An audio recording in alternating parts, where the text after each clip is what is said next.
Bonjour tout le monde. La formation d'aujourd'hui concerne le logiciel PIST.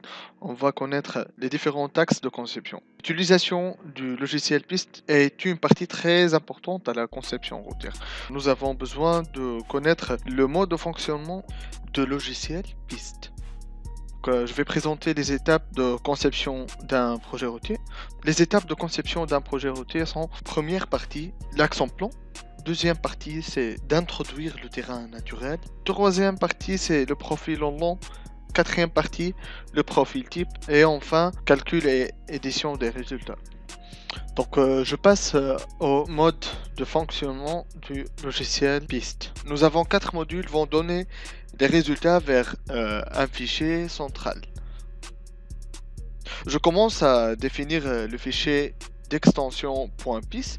Ce fichier est le responsable à la combinaison des résultats. Il va les assembler pour la phase de calcul du projet.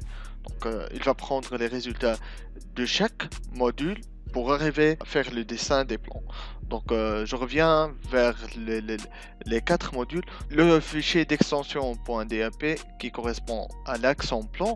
Le fichier d'extension .sec qui correspond au terrain naturel.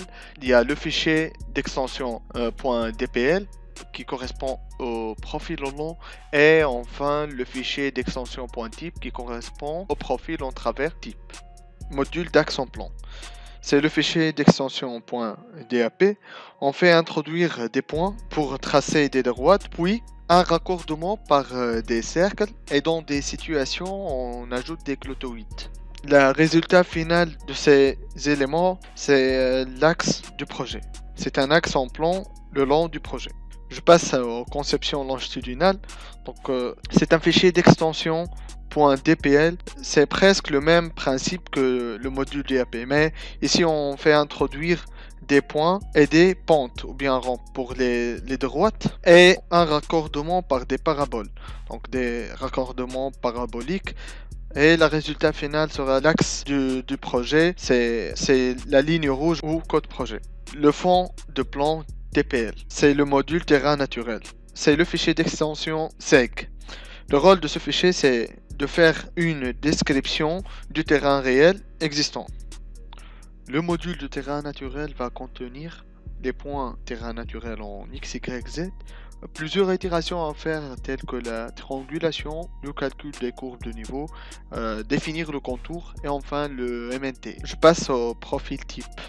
Le profil type, c'est un fichier d'extension .type. Ce fichier va contenir le corps de chaussée, la terre-plein central, l'accotement, le trottoir, le caniveau et bordure, talus, fossé. Ce module va nous donner comme résultat une coupe transversale de chaussée pour chaque profil. Maintenant je passe au module de conception transversale.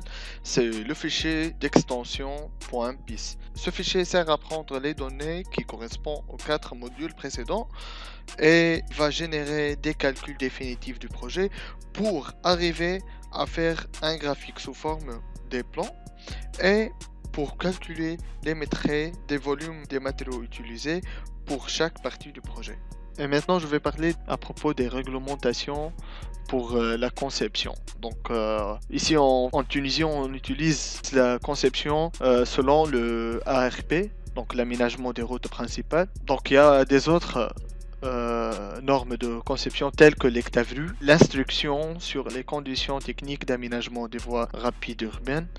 On a aussi l'ECTAL, l'instruction sur les conditions techniques d'aménagement des autoroutes de liaison. Merci.